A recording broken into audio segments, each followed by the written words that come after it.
Welcome to another episode of To the Contrary podcast. I'm Charlie Sykes. Just another day in America. I mean, where do we start? We start with the arraignment of James Comey, the extraordinary performance of Pam Bondi in front of the United States Senate, the October 7th anniversary, the status of the Epstein case, the occupation of various U.S. cities, the fact the President of the United States calling for jailing the mayor of Chicago and the governor of Illinois. No, that's not a parody. All of this is actually happening. The suggestion that he might invoke the Insurrection Act. Who better to talk about all of this with than the New Yorker's Susan Glasser, who, like me, has been strapped to the mast and watching this for the last decade. So welcome back, Susan.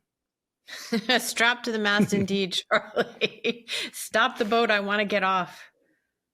Okay, so right before we started, you raised a really interesting question, and I guess it's part of what we all wrestle with is whether some of the things that we're seeing now are, whether there are inflection points, whether there are moments that historians are going to look back on and say, okay, that was the turning point, that was the Rubicon, or whether it's just more of the same. Because for 10 years we've been saying, well, that's a turning point, or, you know, that's the thing that's going to change everything. And in fact, it hasn't, because it's been this long, slow slide. So just give me your sense of this moment you're in, because things feel, and, you know, I've been talking to people who say, you know, okay, it's been bad for a while. It feels like it's escalating. It feels like we're heading towards something that might be irreversible. What do you think? Yeah, I mean, this is a dark moment, and it feels like a dark moment. And there are so many developments. That's part of it.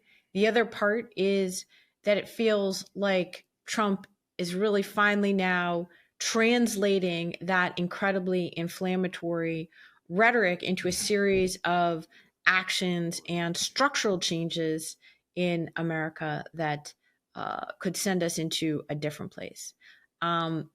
You know, is it shocking? Yes. Is it unanticipated? No, of course not. You know, if anything, this series of just heart-rending, stomach-churning videos and images of this ICE raid and that ICE raid and this person being dragged out of the car and that over-the-top arrest, you know, are you really stunned by it? No, of course you're not, because the interesting thing is I expected that to happen just much earlier in the second Trump presidency, actually, that we would be kind of marinating in and, you know, like trapped in this endless cycle of shock videos. I actually thought that would happen, you know, closer to right away in January and February. And interestingly, I guess it took them a while to get their act together, or there were more kind of easy, not visible targets of opportunity. But remember, in the campaign a year ago, Trump promised the, you know, largest mass deportations in history. There were talks about camps. And so, you know, just to finish, right, like we anticipated this. We also anticipated, he said he was going to arrest and prosecute his opponents. This is a man who's been shouting, lock them up, since he first entered politics. Now he's doing it. And so, yes, I feel like this fall of 2025 is when he's doing it. Well, you know, and you mentioned the shock videos, and I you know, as almost a slight digression, because right before we started, I was telling you, I was watching a video of a priest in Chicago, and he's talking to some ICE agents. I don't know what he was saying to them. You know, maybe he was calling them to prayer, and they respond by, and he's not doing anything really. They shoot him in the head with a pepper ball. And it is genuinely shocking. And yet I get the feeling that the Trump folks, the Kristi Noems, the Stephen Millers of the world, they have a completely different reaction. Like, you and I may be shocked and horrified. They're getting off on this violence. The fact that you had the attack on that Chicago apartment building, you know, with the Black Hawk helicopters, and they made that made for TV, you know, sizzle reel of you know, people breaking down doors. It's almost as if there's it's not just they're doing it, but they're doing it with a kind of a glee, or it's like MAGA porn. And so this tells me that they are enjoying it. They feel no pushback. They are acting with a sense of absolute impunity. And so it's not going to end anytime soon. And it feels as if it's going to rapidly escalate, and that they intend to have it rapidly escalate. That is, the kind of, as you said, MAGA porn version of the politicians' promises made, promises kept. If you look at some of the MAGA communications on social media or in their many, many, many public appearances designed to appeal to the leader, what are you getting? You're getting, he promised this and now he's delivering this. What are you squealing about, sort of Right, loser right. liberals? We told you we were going to do this. And of course, the revolution will be televised. So, in fact, to them and Trump especially, who is nothing if not a man of visuals, it wouldn't even exist if it weren't being filmed. So there's that element of it. But you're right to go always back to this question of, is there anyone or anything who can or will stop it from happening and escalating even further at this point? And that's where I think I have to put the asterisk to this inflection point moment, right? Yeah. Because really what's happened is that we're having this conversation on the same week that the Supreme Court has opened its new term. This is the term when John Roberts has to stop bobbing and weaving and ducking. And he's going to tell us whether he's going to be the handmaiden to Donald Trump or not. And that's the truth. We don't know the real answer. We've seen some very worrisome indications, I would say, but we actually haven't seen the Supreme Court take on directly many of the most disruptive or even system altering decisions that Donald Trump has taken so far, whether it's announcing that he has the unilateral power to upend the global economy with quote unquote retaliatory tariffs on our biggest trading partners, or that he has the power to unilaterally, in a sense, rewrite the Constitution and get rid of its guarantee of birthright citizenship. Those are the kinds of decisions that John Roberts and his Supreme Court are going to have to finally take on the underlying substance of. So far, they've made kind of emergency rulings, interim rulings, but they haven't gotten to the meat of the Trump agenda, and that's happening now. So we don't know. They actually do have the power, at least on paper, at least in our system, to stop some of these abuses, but I don't know if they're going to do it. No, and those decisions will be genuine landmarks. I mean, those will be the historical inflection points, and we'll look back on that as well. I think that we're already looking back on the immunity decision as something that has completely changed the environment in American politics, because here you do have a president who feels that he is above the law, and he's surrounded by people who are acting as if they are also above the law, and so this is. And I've said this before. One of the great ironies, of course, is the conservatives have long described themselves as originalists, and I think the original intention of the Constitution was to prevent anyone from becoming a king, right? From anyone being above the law. You think? From anyone, yes. The whole point was to be a nation of laws, not a nation of men. And we're seeing that. So if you want to go a little bit more meta, the part of the disorientation is, of course, the speed with which it's happening. Donald Trump doing what he is doing, with impunity. And I guess the question is, let me put it this way to you: both these things are shocking. What Donald Trump is doing to America, but also the question is, what is America going to allow Donald Trump to do? And I think that you set aside Donald Trump, and the question is, who are we as a country? Who are Americans? And I think that there's a school of thought out there that is actually losing faith in the American people and in the American system, because if we were who we thought we were, this wouldn't be happening. And so I'm kind of trying to cling, because there's some tension between, and feel free to disagree with me at any point here. There's a real tension between what I think is still the fundamental decency of Americans, the deep belief in some of these values like free speech and due process, and the fact that Donald Trump is, riding roughshod over all of that. If the American people, I guess I'm putting it this way, if the American people accept, what's happening right now, then to a certain extent, then the American experiment is over. And I think that's what really is the most terrifying thing. Not what Donald Trump is doing, but what America might allow Donald Trump to do.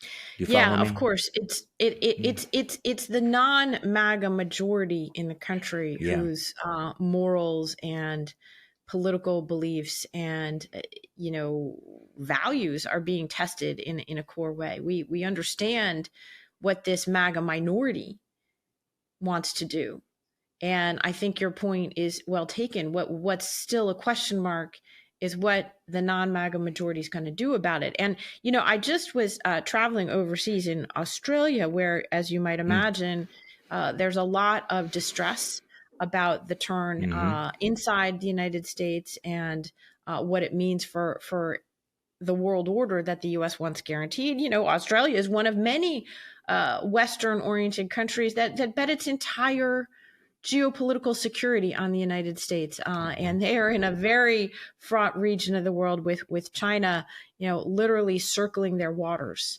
and you have a shaken faith in the United States so far overseas. I think many Americans don't realize that, but I was on, one of their premier kind of international radio shows, kind of the Fareed Mm-hmm. Zakaria type show of Australia. And I was really struck by the host's reaction when I said, well, Donald Trump is a very unpopular president historically. In fact, he's the most unpopular Mm-hmm. president since we've had polling, except for Donald Trump in his first term. And, this is a minority of Americans. It's a minoritarian movement that's accrued enormous, in some ways, unprecedented powers to itself, given that it's not supported by a majority of the people. And she was kind of shocked. And she said, wait, you mean it's not all Americans? It's not a majority of Oh Americans who are in boy, favor of this? And I just thought, wow, that is so telling, right? Because in some ways, she's kind of it right, is. in the sense that if a majority of America goes along with this and lets it happen, even if they don't consider themselves to be subscribers to this ideology, to this style of politics. And, none of it would be happening if there hadn't been the hollowing out of our institutions, the erosion Oh, of faith in other centers of power, the extreme polarization that have been gathering force for a variety of reasons over the last few decades. So, this is an American tragedy and not just some kind of external Donald Trump imposed tragedy that's occurring right now. And people have to well ask put. themselves, right, look in the mirror and say, well, do I have anything to do with that priest who's shot in the head with a pepper Mm-hmm. ball in Chicago? Do I have anything to do with Portland, Oregon? And many individuals are stepping up. I at times am able to take comfort from words of a Trump appointed federal judge in Oregon who Mm-hmm. says, we have Very strong. constitutional law in America, not martial law. That's the Yes. opinion that she wrote over the weekend that may well, by the way, be overruled or stayed soon by the Supreme Court. Well, and this was the same judge who said that, that Trump's justifications were untethered from the facts or untethered from reality, which is kind of a theme of many things that are going on here. So let's talk about some of the specifics because it's hard to get away from them. So you and I are speaking on the day when the former FBI director James Comey is arraigned. Now, if you wanted to have peak peak Trumpian revenge, it would be that moment when James Comey is perp walked in on these charges, which, quite frankly, the more I read about them, I am not a lawyer, but the more I read about them, the shakier they are. But what is distinctive about this, of course, is that, Comey is criminally charged and arraigned on the orders of Donald Trump. He made it very, very clear. He fired the acting U.S. attorney from that district, installed one of his loyalists who pushed through this. So give me your sense of that, because this feels as if, people are going, okay, now that's an inflection point. And yet it feels like this is just the beginning. This is just the down payment that they intend to walk through the entire list of people who have challenged, whether it's Letitia James or whether it's Jack Smith. I mean, we can go through. I think it was naive to think that he is not going to order the criminal prosecution and the arrest of each and every one of them. Do you agree?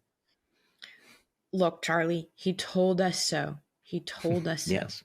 And, you know, it's kind of for me, there is this slow motion car crash element of Yeah. it, in the sense of having Very much. anticipated this event that's now finally occurring. It doesn't make it any the less, scary when it does happen.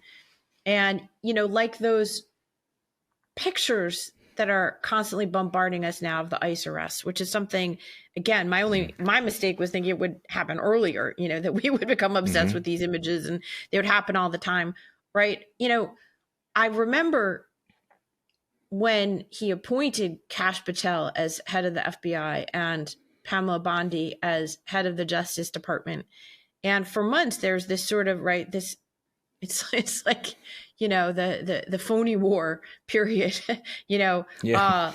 saying like, well, why has he accrued all of this power and eliminated all of the barriers to full control and full weaponization of the Justice Department and the law enforcement system?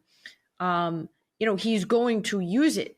And so when, there was a period of time, I'm sure you had the same response when over the spring and summer, people would say, what's next? What's going to happen next? And, it was fair to say at the time, it's very likely that Donald Trump, having acquired all this power for revenge and retribution, is at some point going to act upon it, because he has a 4-year term and he's only a few months into it, and he's already more or less knocked away remaining constraints and barriers to action. So now, with the indictment of Comey and other investigations that are already underway and have been announced by the White House and the Justice Department, we see them beginning to act on the threats and doing the things that he told us he was going to do for many, many years.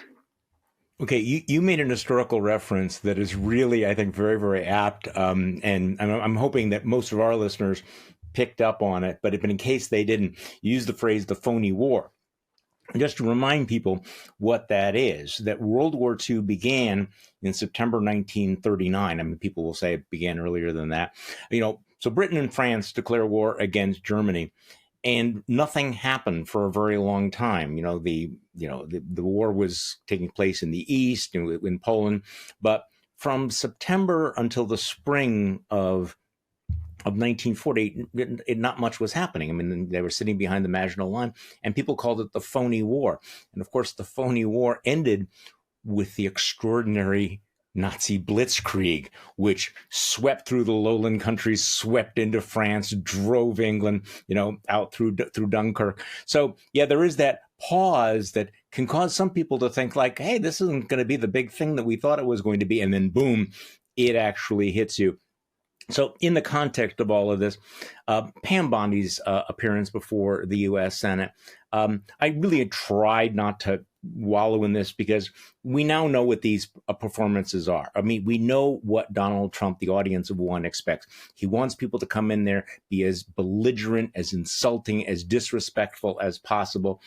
But it is still one of those, take a deep breath. This is the Attorney General of the United States sitting there performing in a way in which, and she knows that this is her job, to show as much contempt for the United States Senate, for the senators who are talking to her, refusing to answer questions. There is no historical parallel in terms of the relationship between the Department of Justice and the Congress of the United States. I mean, people do need to recognize that you have the show, but it's also a moment that was inconceivable in our own lifetime. What do you think?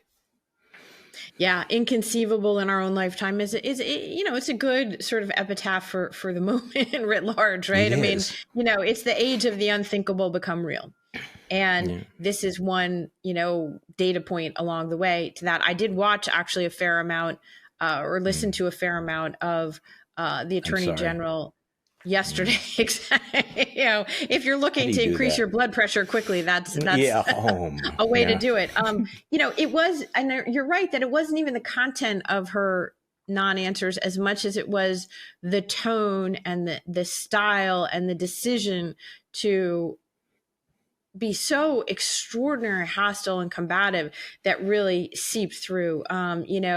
Basic factual questions, became occasions for just, Yes. absolute kind of Trumpian rants. And actually, Trump himself wouldn't have behaved that way were he ever subject to questioning. He wouldn't No. be. But, But he wants his minions to. yeah, exactly. Exactly. You know,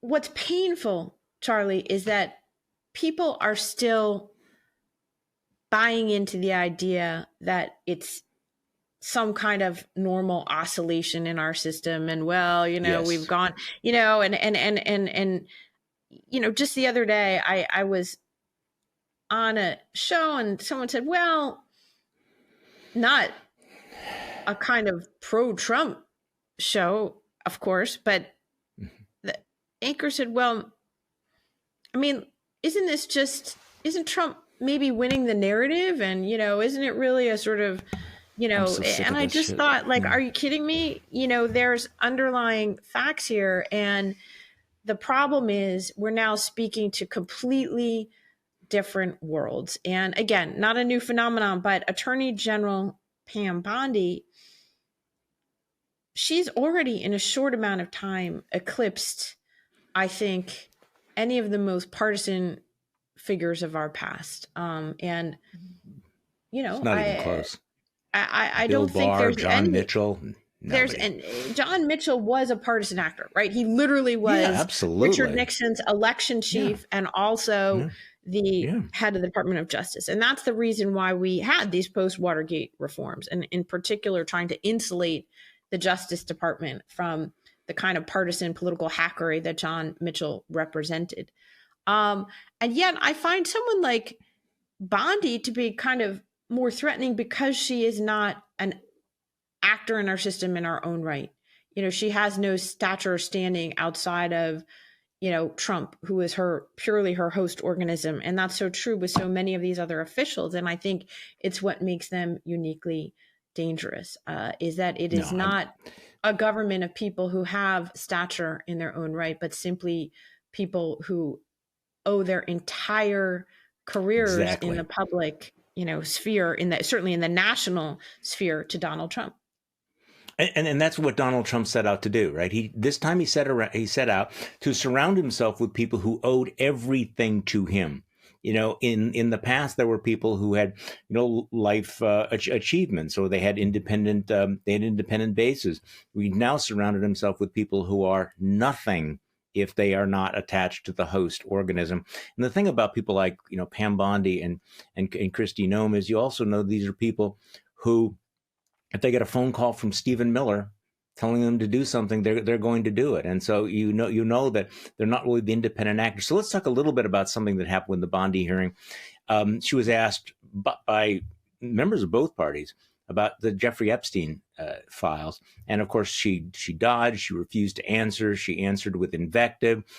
But give me this Epstein file thing continues to intrigue me. Actually, believe it or not, more all the time, because of the lengths to which they are going to prevent the release and the vote.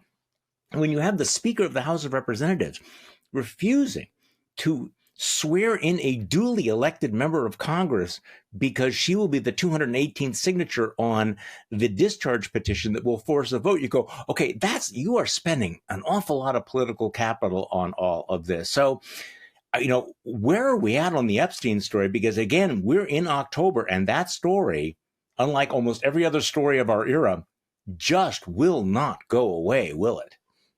Yeah, no, I'm actually glad you put it in that way, because I think for me, of course, we'd want to just be done with this horrible story. And, it's amazing that it's still shadowing our politics. And yet you're right that it's clearly telling us something about Republicans that we need to figure out what it is that it's telling us. Is it telling us that Speaker Mike Johnson is just so completely beholden to Donald Trump? He has such a small majority that basically he serves at the mercy of Donald Trump's, who he has to do anything, including stake his speakership on a demand that Trump makes.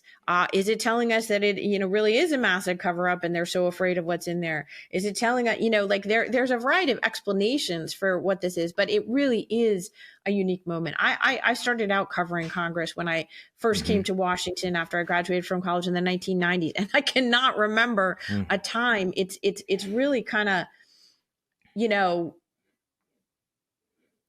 Mickey Mouse stuff you wouldn't find in the United States in any previous incarnation, that Congress is not being kept in session when, and in fact, during a government shutdown, that they're supposed to be, it's their job to figure it out, because the president is worried that enough of his own Republicans will join with Democrats and force the release of these records about his ties to a years dead alleged sexual offender. I mean, my God, right? It's crazy stuff. And yet it's very telling about the moment. It is also, Charlie, telling about the fissures that do exist inside the Republican Party, and even at times inside MAGA land right now. And I do think, we're talking about Trump demanding these unlimited powers, taking these executive authorities to an extreme of, ordering the military into the streets of our cities and, not having any constraints. So I want to, also mention the other side of it, which is that there are signs of fissures inside the Republicans right now. There are prosecutors who have quit rather than carry out the orders to indict James Comey. And while he found someone new to do it, there's just a report today that even inside the Eastern District of Virginia, they couldn't get rank and file prosecutors who were willing to go to court. They had to bring in people from North Carolina. There is that form of objection. There are a Republican co-leader of this effort to get the discharge petition in the U.S. House going. There are public voices who question Trump's tariffs, who question his policies, who question what he and RFK Jr. are doing to American public health. So, the problem is that they're small, feckless, and tend to back down when faced with pushback from Donald Trump. Exactly. But I do want to note that, because these are actually genuine divides in many cases inside the Republican Party. So we are in the midst of a government shutdown. That the House is not in town. How does this end? I know you've followed this for years. I see this as a very elaborate, high stakes game of political chicken. Normally, in the game of political chicken, somebody will veer, somebody will move off. I'm having a hard time imagining what the exit strategy for either party is right now. I mean, so they may make a deal on healthcare. Are the Democrats going to reopen the government, refund the government if they get subsidies on Obamacare? Are they going to be able to sell that to their base? How long does this go on, do you think? Well, first of all, isn't it a marker of this sort of insane moment that we're only getting to the shutdown of the federal government of the United States 28 minutes into our conversation? And I think that's a sort of telling reflection of how much other genuinely worrisome, disruptive stuff is happening. So that's just observation number one. Observation number two.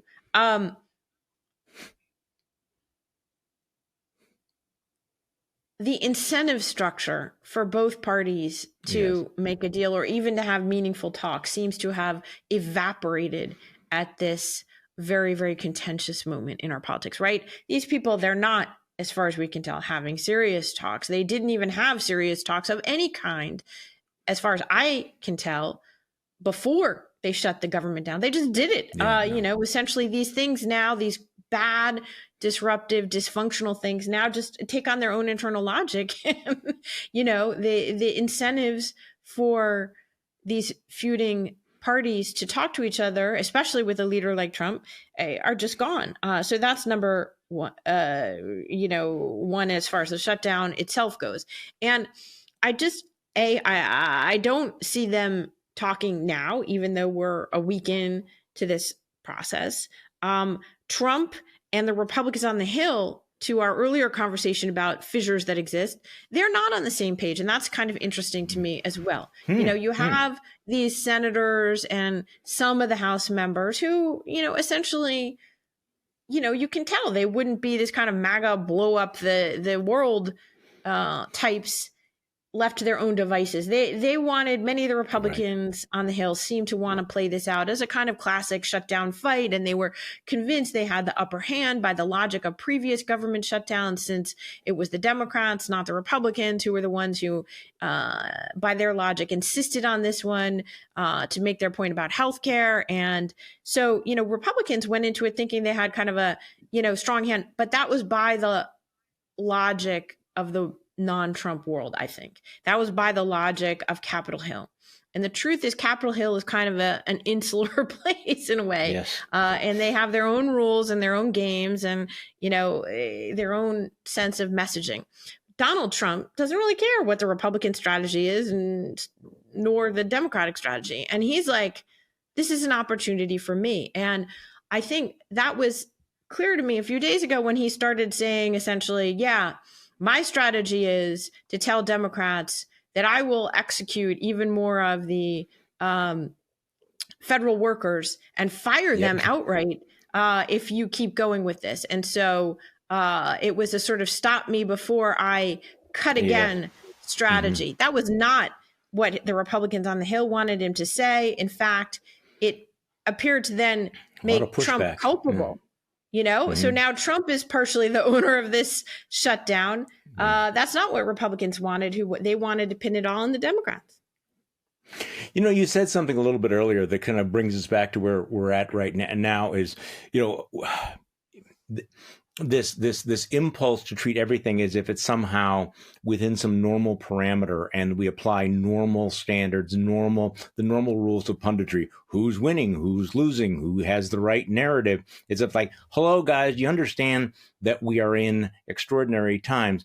My concern, of course, is that people like Chuck Schumer and Hakeem Jeffries, are still treating this as if it's kind of conventional politics.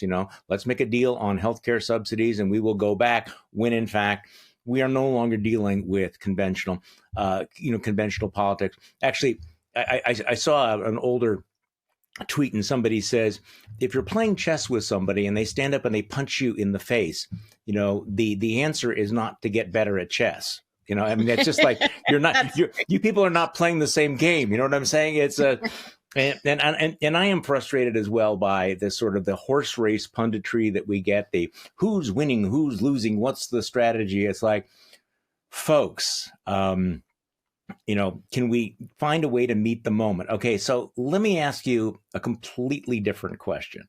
Okay, and feel free to not answer it honestly, because I get asked this question all the time, and I'm especially interested in your answer.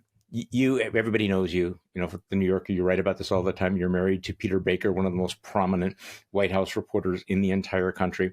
So, how do you guys cope with this? How are you? Really, how do you get through this? At night, are you able to turn it off? Are you able to check it out? Are you watching things? Are you reading things? Are you drinking things, smoking things that are getting through this process?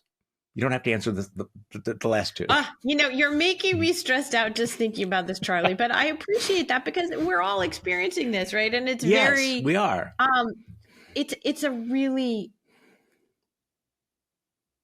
even I think compared with the Trump first term, this has been the amount of stress that one can take in at any given moment. You turn away and look back for a minute and it's like, oh no, I didn't see the video of the ICE people shooting the priest in the head, right? Okay, here's the answer. You're going to laugh because it's totally dorky. But Peter and I are working on a new book. And so I can't make any reasonable claim to say that this is an upbeat book.